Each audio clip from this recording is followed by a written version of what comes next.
to Study Aspire. Today we will study class 10 chapter 1st of geography. This is our part 2. Okay, resource and development. इसका आज हम topic पढ़ने वाले हैं sustainable development. Sustainable development क्या होता है? Sustainable development, it means development should not take place without damaging the environment, and development in the present should not compromise with the needs of the future generation. Sustainable development वो development होता है कि आप जो development हो रहा है अच्छी बात है, लेकिन ऐसा डेवलपमेंट नहीं होना चाहिए कि हमारे इन्वायरमेंट को हार्म हो या फिर हम कॉम्प्रोमाइज कर रहे हो फ्यूचर जनरेशन के लिए. ऐसा नहीं है, आपके पास रिसोर्सेज बहुत सारे हैं, ठीक है, और रिसोर्सेज का आप आज ही यूज कर लो अपने के लिए. आज ही कर लेता हूँ सारा यूज, फिर फ्यूचर जनरेशन के लिए हमें सोच के चलना है, तो फ्यूचर में कुछ भी नहीं बचेगा, ठीक है. इसलिए हमें रिसोर्सेज का ऐसे यूज करना है जिससे कि हम भी इस्तेमाल कर लें और हम फ्यूचर जनरेशन के लिए भी सेव कर लें, ठीक है. अब बात करते हैं रिसोर्स प्लानिंग. रिसोर्स प्लानिंग क्या है? देखो, रिसोर्सेज की प्लानिंग करना बहुत ज़्यादा जरूरी है, तभी हम रिसोर्सेज को सेव कर पाएंगे, तभी हम फ्यूचर जनरेशन के लिए रिसोर्सेज सेव कर पाएंगे. Resource planning is a complex process which involve. Resource planning basically एक complex process है.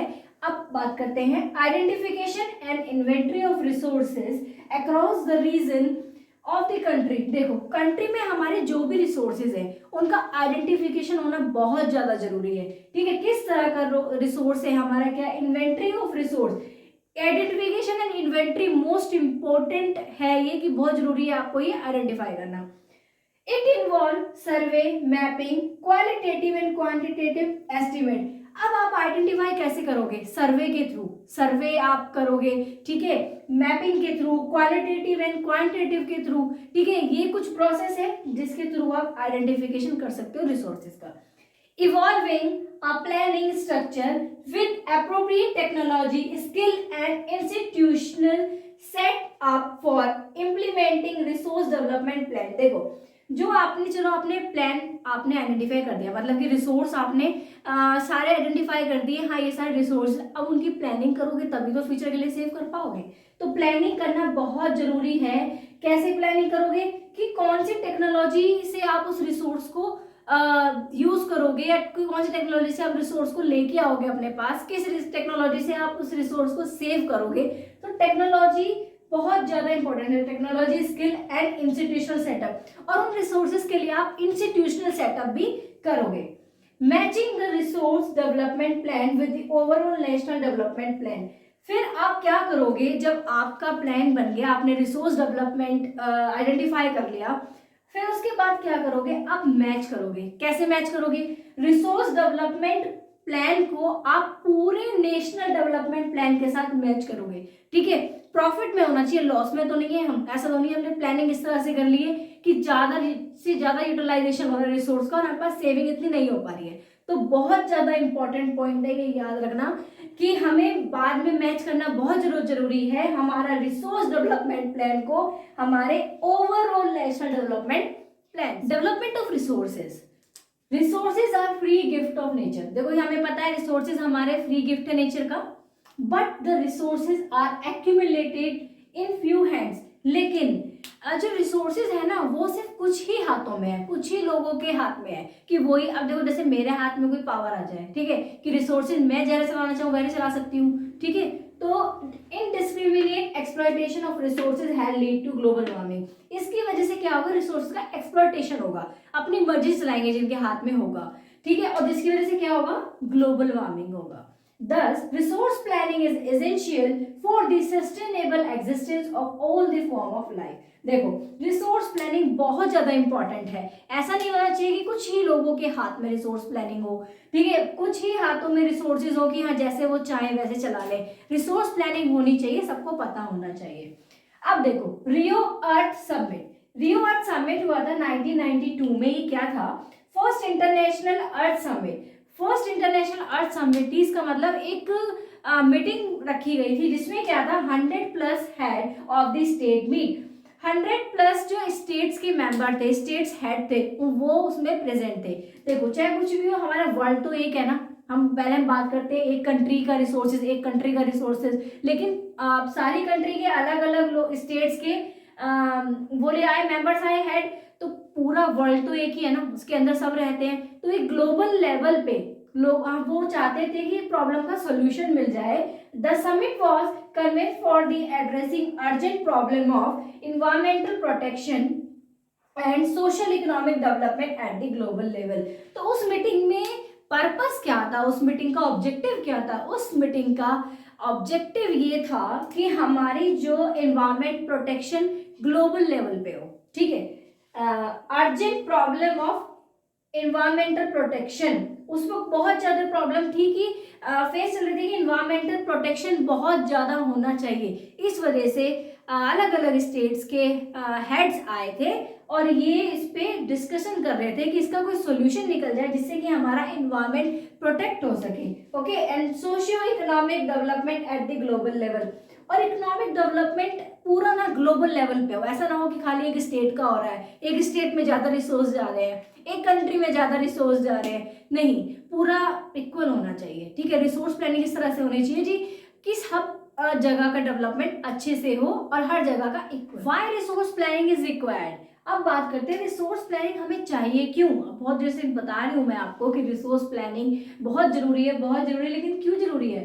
For balancing the use of resources eight national, state and local level, जिससे कि एक बैलेंस आ जाए तीनों के बीच में, नेशनल के बीच में, स्टेट एंड लोकल लेवल, तीनों का एक बैलेंस बन जाए। ऐसा नहीं हो कि हमारे जो स्टेट लेवल पे है वो तो बहुत ज़्यादा रिसोर्स डेवलपमेंट हो रहा है, ठीक है, लेकिन लोकल लेवल वो पीछे ही है, बैकवर्ड ही है, ठीक है। जिसके पास ज़्यादा रिसोर्सेज होंगे वो उतना ही ज़्यादा रिच बनता जाएगा, जिसके पास कम रिसोर्स होंगे वो ज़रा पुअर बनता जाएगा। तो ये होता है कि हमें इसलिए रिक्वायरमेंट होती है। लैंड रिसोर्स, लैंड रिसोर्स क्या होती है? देखो, लैंड ना हमें कितनी सारी चीज़ों के लिए चाहिए होता है, घर बनाने के लिए चाहिए, फैक्ट्रीज बनाने के लिए चाहिए, एग्रीकल्चर के लिए चाहिए, कितनी सारी चीज़ें के लिए हमें लैंड चाहिए। वी लिव ऑन लैंड, हम रहते लैंड पे हैं। We perform our economic activities on land and we use it in different ways, हम अपनी सारी इकोनॉमिक एक्टिविटीज लैंड पे करते हैं और अलग अलग डिफरेंट वेज में लैंड को यूज करते हैं। Thus, land is a natural resource of utmost important, ठीक है। देखो, नेचुरल रिसोर्स है हमारा लैंड और बहुत ज्यादा इंपॉर्टेंट है। लैंड यूटिलाइजेशन, देखो लैंड यूटिलाइजेशन हम कैसे कैसे करते हैं, किस किस वेज में पढ़ते हैं? अभी हमने पढ़ा लैंड रिसोर्स को हम अलग अलग वेज में पढ़ते हैं, तो हम किस किस वेज में लैंड को यूज करते हैं, यूटिलाइज करते हैं। Land utilisation, first is forest. देखो, फॉरेस्ट के लिए कोई भी कंट्री है, ठीक है, ऐसा नहीं है किसी भी कंट्री में फॉरेस्ट नहीं होगा, कुछ तो पार्ट होगा फॉरेस्ट का, किसी कंट्री में ज्यादा होता है, किसी कंट्री में कम होता है, ठीक है, तो होता जरूर है, फॉरेस्ट का पार्ट होता है, लैंड यूज करा जाता है फॉरेस्ट के लिए। Land not available for cultivation, अब वो लैंड की बात करते हैं जो कि कल्टीवेशन के लिए यूज नहीं किया जाता। Barren and waste land, waste land जिसपे कोई चीज हम बो ही नहीं सकते हैं, ठीक है। बिल्डिंग, रोड्स, फैक्ट्रीज, हम लैंड किसके लिए यूज करते हैं? रोड्स के लिए यूज करते हैं, ठीक है। अब कल्टीवेशन तो नहीं कर सकते यहाँ पे, जो ऑलरेडी वो किसी और चीज के लिए यूज हो रहा है, बिल्डिंग के लिए यूज हो रहा है, फैक्ट्रीज के लिए यूज हो रहा है, और रोड्स है, ठीक है। अब बात करते हैं other uncultivated land excluding fallow land, fallow land इसमें नहीं आता है। अब अनकल्टिवेटेड लैंड के अंदर क्या आता है? Permanent pastures and grazing land, देखो वो लैंड जहाँ पे वो परमानेंट एनिमल्स के लिए है, जो लोग वहाँ पे अपनी गाय, भैंस या फिर जो भी एनिमल्स अपने वहाँ पे चराने के लिए आते हैं, वो एरिया उनके लिए ही है ना। वहाँ पे आप बिल्डिंग खड़ी कर सकते हो, ना वहाँ पे आप एग्रीकल्चर का कोई काम कर सकते हो, वो उनके लिए ही होता है प्रॉपर, ठीक है। अब बात करते हैं land under miscellaneous tree crops Grove not included in the national area, देखो वो लैंड जहाँ पे इतना तो नहीं है डेवलपमेंट, लेकिन हाँ वहाँ पे ट्रीज हैं, थोड़े थोड़े लगे हुए हैं, ठीक है। तो ये हमारा कुछ पॉइंट्स है, इंपॉर्टेंट पॉइंट्स है, ये इंपॉर्टेंट है, ये आता है लैंड यूटिलाइजेशन, आप किस किस वेज में यूटिलाइजेशन कर सकते हो, याद रखना। फॉरेस्ट में, और बहुत सारा गाय भैंस चराने के लिए, और बिल्डिंग्स, रोड्स के लिए, घर के लिए, बहुत चीज़ों के लिए हम लैंड यूज करते हैं। What is fallow land? Fallow land are of two type. Fallow land हमारी दो तरह की होती है। पहले बात करते हैं current fellow. Current fellow land कौन सी होती है?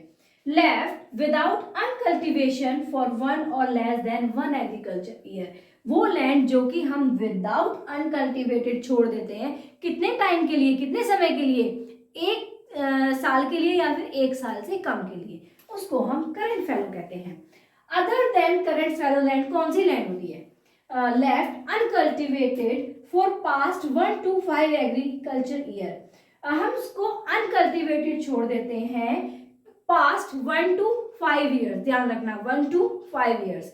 तो ध्यान रखना इसमें है हमारा करंट फेलो में 1 साल या फिर 1 साल से कम, लेकिन अदर देन करंट फेलो में 1 to 5 ईयर। आई होप आपको मेरा लेक्चर समझ में आया हो। अगर कोई टॉपिक आपको समझ में नहीं आए, प्लीज मेरे को कमेंट में बताना। Please do like my video, subscribe my channel and please share. And yes, one more important thing. This is our part 2. Part 1 already बन चुका है। अब next video में हम types of soils पढ़ेंगे, classification of soils पढ़ेंगे। Thank you.